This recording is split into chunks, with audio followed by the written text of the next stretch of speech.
ርዕሱ ደቡብ ምዕራብ ኢትዮጵያ ከመልካም አመራርነት ወደ ታላቅ አመራርነት እንዴት ይሻገር መነሻ ነው ያለው። የኢኮቱሪዝም ስፔሻሊቲ አግሪካልቸር የሚባለው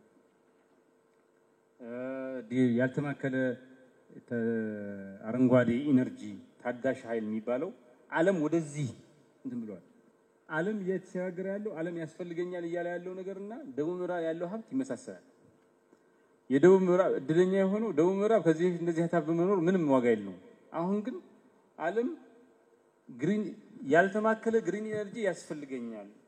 ቡና ካለ ስፔሻሊቲ ቡና መሆን አለበት። ኢኮቱሪዝም በጣም ወሳኝ ነው። ቱሪዝም ክላይሜት ፋይናንስ የሚባል ነገር አልነበረም ከዚህ በፊት ዓለም ውስጥ። ዓለም አሁን እየተሸጋገረ ያለው ወደዚህ ነው። ዓለም እየመጣ ያለው ደቡብ ምዕራብ ኢትዮጵያ የዛሬ 1000 ዓመትም የዛሬ 3000 ዓመት የዛሬ 10 ቀንም ባለሃ ከዚህ ጠብቆ ያቆየው ወደ ያቆየው ነገር ነው። ከዚህ ቀደም የተከለከለው ነገር ነበር። አድሚኒስትሬቲቭ ኦቶኖሚ ምናምን ነበር። እንደገና ከዚህ ቀደም የነበረው ሀብት ትርጉም አልነበረውም። ዓለም አትኩሮት አይሰጠውም ነበር። አሁን ግን ራሱን ችሎ ህገ መንግስት ምናምን ራሱን ያስተዳደረ ራሱን የማስተዳደር ነፃነትና ቅቡልነት ባገኘበት ወቅት ዓለም ደግሞ በአጋጣሚ ያስፈልገኛል የሚለው ደቡብ ምዕራብ ባለቤት የሆነበት ነገር ነው። ከፈርስት ፕሪንሲፕል የሚሉት ከልማቱ ከምን ፕሮሰስ ሲያደርግ ከተፈጥሮ ከሰጠው ነገር እሱን በመጠበቅ ብቻ በከፍተኛ ደረጃ የማደግ አቅም ያለው አካባቢ ሆኗል። ደቡብ ምዕራብ በቀጠናዊ የኢኮሎጂ ስልጣኔ ላይ ሪጂናል ኢኮሎጂካል ሲቪላይዜሽን የተገነባ እድገት ማምጣት ይችላል።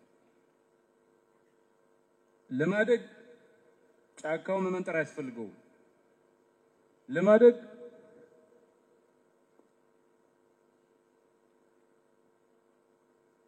ወንዞቹን ግድብ ማድረግ አያስፈልገውም። ለማደግ የሚያስፈልገው ባዮዳይቨርሲቲው መጠበቅ ብቻ ነው። ለማደግ ከተሞቹ እንዲስፋፉ ጫካ መመንጠር አያስፈልገውም።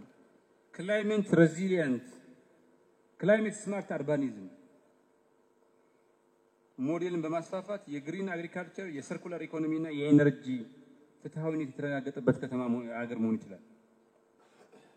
እና ምን ይላሉ አሁን ኮስታሪካዎች we grow with the forest not against it ይላል። ከጫካው ጋር ነው አብረን ያደግነው፣ ጫካውን አጥፍተን አይደለም ተስማምተን ነው።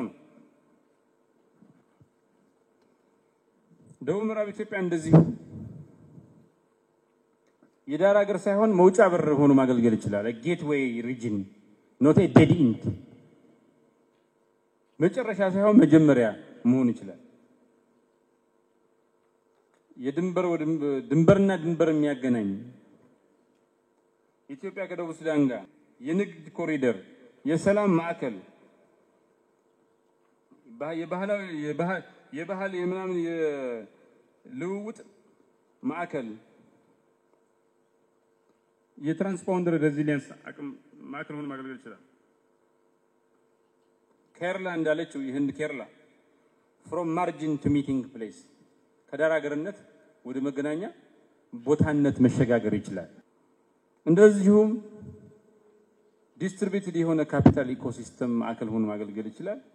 ለምሳሌ ቡንጋ የቡናና የባህል ማዕከል፣ ሚዛን የጋቨርናንስ እና የቴፒ የአግሮ ኢንዱስትሪ፣ ተርጫ የቱሪዝም እና ሄሪቴጅ፣ ሸካ ወይ ደግሞ ባዮዳይቨርሲቲ እና ቦርደር ዲፕሎማሲ ሆኖ ማገልገል ይችላል። እንደዚሁም የአግሮ ኢኖቬሽን እና የባዮ ኢኮኖሚ መወለጃ ቦታ መፈጠሪያ ቦታ ሆኖ ማገልገል ይችላል። የስፔሻሊቲ ኮፊ ዞን፣ ሃኒ ሩትስ፣ ኦርጋኒክ አግሪካልቸር፣ ፎሬስት ቤዝድ ሜዲሲን ምናምን ብለን ይሄን with the future tastes like coffee smells like cardamom የምታመርቱት ቅመም ማለት ነው እና ይሄን ሆኖ ማገልገል ይችላል። ድሬዳዋ ወይ ደግሞ ሀረሪ የኢትዮጵያ ፌዝ የሞሮኮ ከተማ ከሆነች፣ አዲስ አበባ ሲንጋፖር ወይ ዱባይ ከሆነች፣ ደቡብ ምዕራብ ምን መሆን ይችላል? የምስራቅ አፍሪካ ኮስታሪካ መሆን ይችላል። የአፍሪካ ቀንድ የአረንጓዴ ሲቪላይዜሽን ሞዴል መሆን ይችላል። የአፍሪካ አግሮ ፎረስተሪ መዲና መሆን ይችላል። የኢትዮጵያ አንሴስትራል ኢንተለጀንስ መዲና መሆን ይችላል። የአፍሪካ ቀንድ የሰላም ኮሪደር መሆን ይችላል።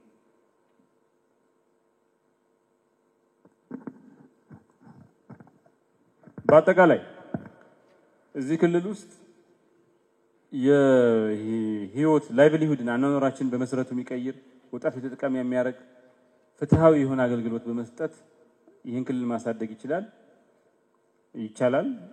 ይሄ ደግሞ በአገር ደረጃ የአየር ለውጥ የማይበገር የምግብ ሉዓላዊነታችንን የምናስከብርበት የባህል ቅርሳችንን የምንጠብቅበት ክልል ሆኖ በአገር አቀፍ ደረጃ ማገልገል ይችላል። በአፍሪካ ቀንድ ውስጥ ደግሞ የሰላም ዲፕሎማሲ፣ የትራንስባውንደሪ ትሬድ እና የኢኮ ሴኩሪቲ ማዕከል ሆኖ ማገልገል ይችላል። በዓለም አቀፍ ደረጃ የከባቢ አየር ለውጥ ሞዴል የሆነ ባዮዳይቨርሲቲን ጠብቆ ያቆየ የቡና ዲፕሎማሲ እና የኢኮ ቱሪዝም ማዕከል ሆኖ ማገልገል የሚችል የተለየ አቅም ያለው አካባቢ ነው። ግን ይሄን ለመቀየር ይሄን ሀብት ሁሉ ለመጠቀም መቀየር ያለብን ነገር አለ። አንደኛ ልቦና ውቅራችን ይሄ ማይንድ ሴታችን መቀየር አለበት። ምን ማለት ነው? የዳር ሀገርነን የተረሳነን ምናምን ሳይሆን ራሳችንን በምናብ እንደገና ለማየት የመጀመሪያዎችን ወይ አዘ ፈርስት ቱ ኢማጂን ኢትዮጵያ አቅም እንዳላት ማደግ እንደምትችል የዓለም ሞዴል እንደምትሆን የአፍሪካ ቀንድ የአፍሪካ ሞዴል እንደምትሆን ቀድመን በምናብ ያየን እንደ እዳ የቆጠርነው ወደ እድልነት የመቀየር አቅም ያለን ህዝቦች መሆን ማሰብ መቻል አለብን። አገር በቀል ዕውቀቶችን ጥልቁ መንፈሳዊነታችን የኢኮሎጂካል ኢንተለጀንስን እንደ ሀብት ማየት መጀመር መቻል አለብን። ይሄ እንዲሆን ደግሞ የአመራር ልማት ስራ መስራት አለብን። አመራራችን ኢኮሎጂካሊ የሚያስብ አካታች የሆነ አመራር የሚፈጥር እና ደግሞ ሲመራ ለዛሬው ትውልድ ብቻ ሳይሆን ለሚቀጥለው ትውልድ አስቦ የሚመራ መሆን አለበት። ይሄ እጃችን ላይ ያለው አቅም እኛ ብቻ ኢንቨስት አድርገን ወደ ሀብት መቀየር የምንችለው አይደለም። የፌደራል መንግስት እዚህ አካባቢ ያሉ ጎረቤታማ ክልሎች እንደ ኬንያና ደቡብ ሱዳን ከዛም አልፎ ዓለም አቀፋዊ የሆነ ሽርክና ያስፈልገናል። ይሄ ትልቅ ኢንቨስትመንት ነው፣ ትልቅ ሀብት ነው፣ ትልቅ ኢንቨስትመንት ነው። ስለዚህ ካርበን ክሬዲት፣ ይሄ ኢኮ ሰርቲፊኬሽን፣ ግሪን ኢንፍራስትራክቸር ፈንድ፣ ዲያስፖራ ቬንቸርስ ምናምን በሙሉ ተጠቅመን እያንዳንዱ ሀብት የሚገኝበትን ዓለም አቀፋዊ እድል አነፍንፈን ፈልገን ሀብቱን አትራክት አድርገን ካልሆነ በስተቀር ያስቸግራል። አሁን መነሻችን ምን መሆን እንችላለን፣ ደቡብ ምዕራብ ምን መሆን እንችላለን ከሚለው ነው የጀመርነው። አሁን ግን ምን አለን ብለን አልጀመርንም። እስኪ አሁን ያለንን ነው። የተፈጥሮ ሀብት አለን፣ ጫካ አለን፣ ወንዞች አሉን፣ ከፍተኛ የሆነ የዝናብ እንትን አለን፣ ባዮዳይቨርሲቲ አለን፣ የተረጋጋ ክላይሜት አለ፣ በጣም ጥልቅ የሆነ ብዝሃነት አለ፣ ካልቸራል ዴፕዝ አለ፣ የኮፊ አረቢካ የተለያዩ ልምምዶች የአያቶቻችን ምናምን ልምምዶች መልቲ ኢትኒክ ሃርመኒ አለ። ጂኦግራፊክ ፖዚሽኒንጉም ከደቡብ ሱዳን ከጋምቤላ ኦሮሚያ ደቡብ እንዳለ ቁጥሩትና ይሄኛው ኢኮኖሚ መሰረቱም ቡና፣ ቅመማ ቅመም፣ ፍራፍሬዎች፣ ማር፣ ዋይልድ ፉድ አለ፣ ባዮዳይቨርሲቲ አለ። ይሄ ሁሉ የሚያሳያችሁ የምስራቅ አፍሪካ ኮስታሪካ መሆን ይችላል። ምንም ኢኮ ሲቪላይዜሽን፣ ኮንሰርቬሽን ኢኮኖሚ እና ፒስፉል ዴቨሎፕመንት ሶስቱን እንትን አንድ ላይ ያደረገ የኮፊ ዲፕሎማሲ የቡና ዲፕሎማሲ መዲና መሆን ይችላል። ይሄም ትልቅ ነገር ነው። የአፍሪካ አንሴስትራል ትራዲሽን ኢንተለጀንስ ካፒታል መሆን ይችላል። ብዙ ባህሎች ምናምን ጠብቆ ስለቆየ ይሄ ኮስኮ ፔሩ ላይ፣ ቫሬናሲ ህንድ ውስጥ፣ ቲምቡክቱ ማሊ ውስጥ የተጫወቱት አይነት ሚና ማለት ነው። ያልተማከለ አረንጓዴ አርበን የከተማ ስልጣኔ ማስፋፋት ይችላል።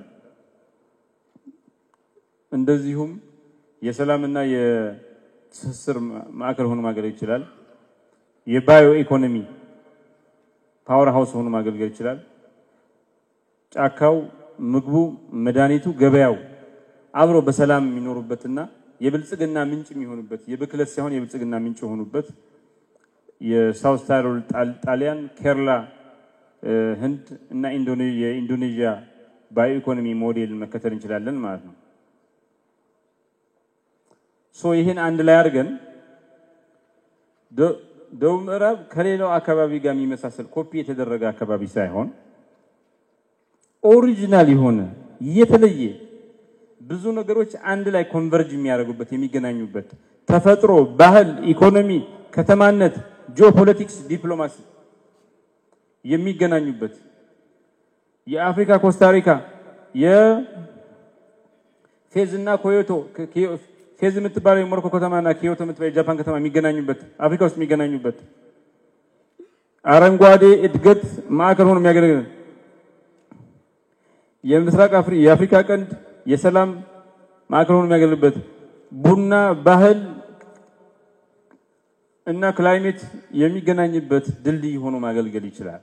እዚህ ክልል ውስጥ ያለው ሀብት ዓለም ሁሉ ያስፈልገኛል ብሎ እየተጠራው ያለ ሀብት ነው። ይሄ ምን ማለት ነው ለኢትዮጵያ? ከትርክት አንፃር ነው። ይሄ ሁሉ ደቡብ ምዕራብ ያላት ነገር ለኢትዮጵያ ምን ማለት ነው? ኢትዮጵያ የጦርነትና የረሃብ ሀገር ሳትሆን ኢትዮጵያ የሰላም የጥበብና የኢኮሎጂካል ኢንተለጀንስ ማዕከል ናት የሚል አዲስ ትርክት ይፈጥራል። ይሄ ደግሞ የትራንስፎርሜሽን መነሻ ይሆናል። ከኢኮኖሚ ሞዴል አንፃር ኢትዮጵያ ኮሞዲቲ ቤዝድ የሆነ እንደገና ደግሞ ነን ኤክስትራክቲቭ የሆነ ኢኮኖሚ ሞዴል መከተል እንደምትችል ያሳያል። ከፌደራሊዝም አንፃር ብናየው ያልተማከለ የመንግስት አስተዳደር በማንነትና በስትራቴጂ ላይ ሩትድ የሆነ ስር የሰደደ አመራር ኢትዮጵያ ውስጥ መስራት እንደሚችል ያሳየናል። ከቱሪዝም አንፃር ብናየው ማፕ ውስጥ የቱሪዝም ፖቴንሻላችን ውስጥ እንዳለ ያሳያል ተጠቀምንበት ማለት። ከጂኦፖለቲካ ሚዛን መጠበቅ አንፃር ስናየው ሳውዝ ዌስት ባፈርም ድልድይም ሆኖ ያገለግላል። ቦርደር ችግር የሚፈጠርበት የዳራ ሀገር የድንበር ቦታ ሳይሆን ድልድይ ከሌላው ጋር የሚያገናኝ ድልድይ ከኢትዮጵያ ችግር ከሌላው እንደ ባፈር ዞን ሰላም እንዲሆን የሚያደርግ እዚህ ቀጠናውን ይሄ ድንበሮቹን የሰላም ማዕከል በማድረግ ኢትዮጵያ ውስጥ ሁላችንን ማዕከል ያደረገ እድገት እንዲመጣ መነሻ መሆን ይችላል ማለት ነው። በጣም ዋናው ፈተና ሬዚሊየንስ ነው። ለምን ይሄ አካባቢ ትልቅ ተፈጥሮ ይሄን ማስጠበቁ ብቻ ከፍተኛ ሀብት አሁን ምንድነው ካስጠበቅነው ብራንድ ማድረግ አለብን፣ ማስተዋወቅ አለብን። እሱን ካረግን በቂ ነው። በጣም ብዙ ሀብት አለ ማለት ዋናው ሬዚሊየንት እንዴት እንሆን ነው። ዘላቂ የሆነ በ2040 ላይ ያደገ የበለጸገ ኢኮኖሚ ለመሆን ይሄ ክልል ቡናና ኮንሰርቬሽን ከአየር ጥበቃ በጣም ፋንዳሜንታል ነው። በአንድ በኩል ገቢ ያገኙ፣ በሌላ በኩል ተፈጥሮን እየጠበቁ ማደግ ይሄ ክልል የተለየ እድሉን የማደግ ተስፋውን የአፍሪካ የኢስት አፍሪካ የኢትዮጵያ ኮስታሪካ የመሆን እድሉን ይጠብቅለታል።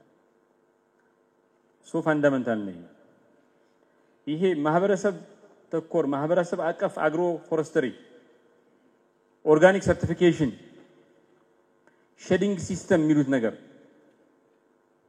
በጣም ፋንዳሜንታል ነው። የአካባቢ አስተዳደሮች አቅም ግንባታ የአመራር አቅም ግንባታ የመሬት መብት መጠበቅ አካታችነት ሌላው የዚህን አካባቢ ጣፈንታ የሚወስነው ጉዳይ ነው። የኤሌክትሪሲቲና ትራንስፖርት ኮሪደር ተፈጥሮን በጠበቀ መልኩ ከተፈጥሮ ጋር ከዚህ አካባቢ ተፈጥሮ ጋር የተስማማ ኤነርጂና ትራንስፖርት ሀብ አድርጎ መገንባት እነዚህ አራቱ ነገሮች የዚህን ክልል ጣፈንታ ይወስናሉ የሚል እምነት አለኝ።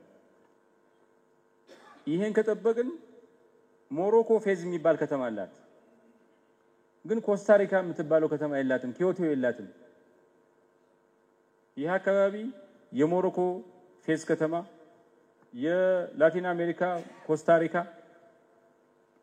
የጃፓኑ ኪዮቶ ሶስቱ አንድ ላይ ተደምረው የህንዱ ኬራላ የምትባለው እነዚህ አራት አካባቢ ያላቸው ነገር ሁለት አራቱን ብለንድ አድርጎ የተለየ ነገር ይኖራል ኬፕ ታውን ስትሄዱ የምታዩት ነገር ዋይነሪ ነው ዋይን ፋርምስ ነው እዚህ ስትመጡ ቡና ነው ዋይን ቡና ከዋይን ይበልጣል አትሊስት ሲግኒፊካንት በሃይማኖቱ በመኑ በባህሉ አልኮል የማይጠጣ ማህበረሰብ አለ ዓለም አቀፍ እሱን ያስወግዳል ይሄኛው ግን ቡና ግን ሁሉ የሚጠጣው ነው ክርስቲያኑም ሙስሊሙም መስራቁ አይጠጣም ነበር አሁን እየጠጣ ነው ኢሲጃ ሻይ ነበር የሚጠጣው ግሪን ቲ ምናምን ነበር አሁን እየገባበት ሁሉም እየጠጣው ሶ የሰው ልጅ አንድ ከሚያደርጉ ነገሮች መካከል ዋነኛው ነው ደግሞ ዋይልድ ላይፍ አለ ጥብቅ ደን አለ ይሄ ሁሉ ፍሩት አለ ይሄ ሁሉ ወንዝ አለ ይሄ ሁሉ ቢዩቲፉል በጣም ውብ የሆነ ባህል አለ ይሄ አንድ ላይ ያደረገ ክልል አታገኙ ክልል ቀርቶ ሀገር አታገኙ ይሄን ጠብቆ በ2040 የበለጸገ ክልል እንትን ማድረግ መጠበቅና ብራንድ ማድረግ ማስተዋወቅ ብቻ ከፍተኛ ዓለም ሽፍት እያደረገ ያለው እኛ ወዳለን ሀብት ስለሆነ እየመጣ ያለው በጣም ለሰው ልጅ ህልውና አስፈላጊ ነው እየተባለ ያለው ይሄ ፋንዳሜንታል ነገር ስለሆነ አር ዊ ሬዲ ይሄን ሀብት ተጠቅመን ለማድረግ ሳናጠፋው ታሪኩ ነው አሁን እንደዚህ ያወራን የዛሬ 10 ዓመት 20 ዓመት ይሄ ነገር ፈርሶ ጠፍቶ በቁጭት በሐዘን የምናስታውሰው ነገር ነው ምን ሆነው ሌላው ዓለም ይሄን ተመልሶ ለመመለስ በሚጥርበት ጊዜ እኛ ደግሞ አጥፍተን ወደ ኋላ ስኖር ከዓለም ጋር እንዳንተላለፍ ምን ለማድረግ ዝግጁ ነን